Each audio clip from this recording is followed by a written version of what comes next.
that you compete against, I mean, is it a mathematics game these days, the way that poker's evolved and the way that it's, the Texas Hold'em game? Is it really more about knowing numbers in your brain, or is it really more about playing the player and the psychology?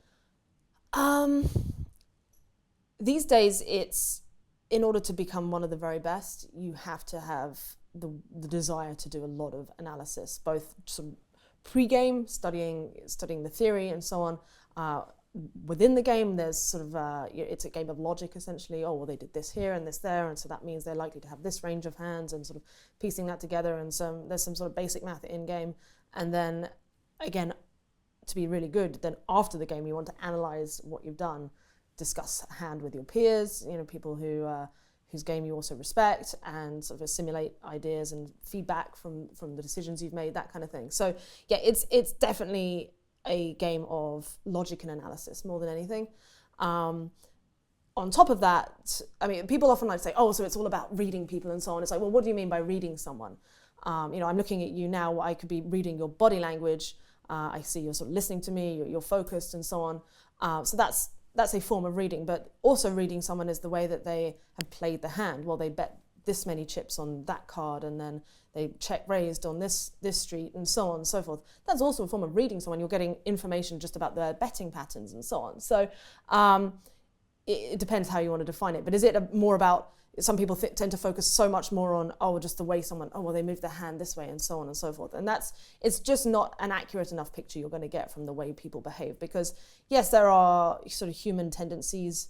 When we're confident, we tend to expand like this, and when we're shy, we get smaller. But anyone who's half decent at poker knows this. So if they see someone's really staring at them all the time instead of actually really thinking about the game, then you can easily just go, okay, well, they're looking for my body language, so I want them to fold. So, Okay. And so on, and then it's a combination of all of these little things. But by far, the majority, if you want to become a really good poker player, then you've got to do the theory work and the analysis. Okay, and your degree in physics and astrophysics probably makes you comfortable with math and statistics, and so that probably came natural to you. You're like, I got this.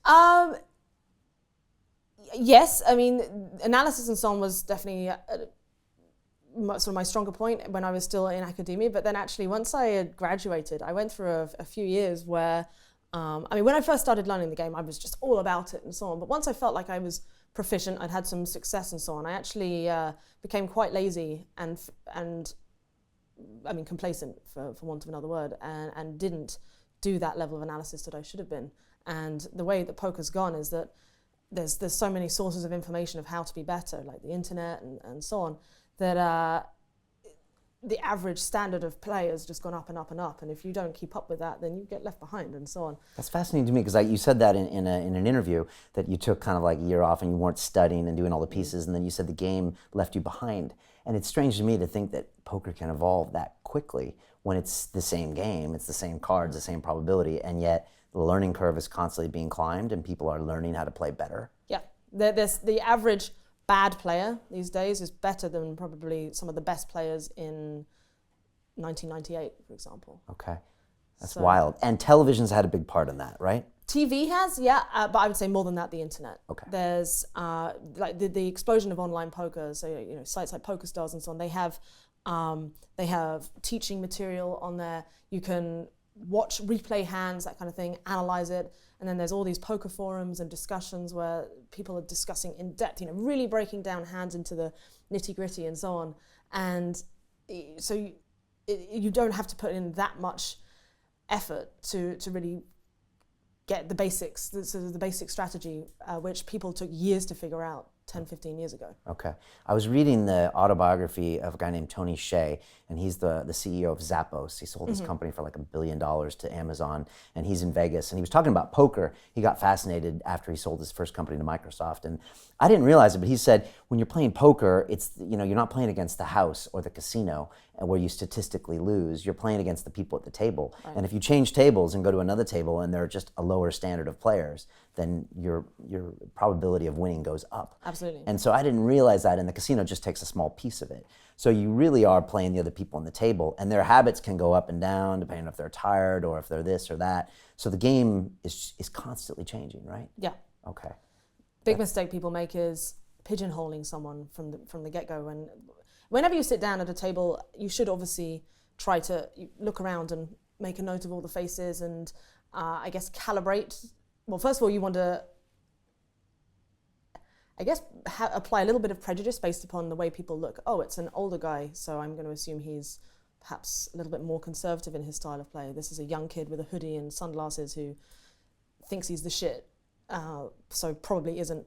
This guy young as well, but very calm, and I really need to keep an eye on him. This girl, I don't know much about her, but she seems young and very focused, so probably should be careful of her, and so on. So you have a quick look before you've even seen how anyone's played a hand, and try and, even though in an ideal world you shouldn't put people into pigeonholes because it can be a detriment to your game, you have to make assumptions from the beginning until you've gathered enough data, and you know, if you get evidence that actually the old guy is super aggressive, really make a mental note of that, and don't. And people often don't keep up with this information that they're receiving, and they still stick to their initial first impression. To watch the rest of this fascinating interview, click on the link below and go to londonrealacademy.com. There you can sign in with your social media, log in and watch the rest of the episode for free, along with all of our episodes on London Real, my webinars, and all of our premium content, all located over at londonrealacademy.com. So click on the link below, you'll be directed there and you can watch the rest of this fascinating interview, and I'll see you there.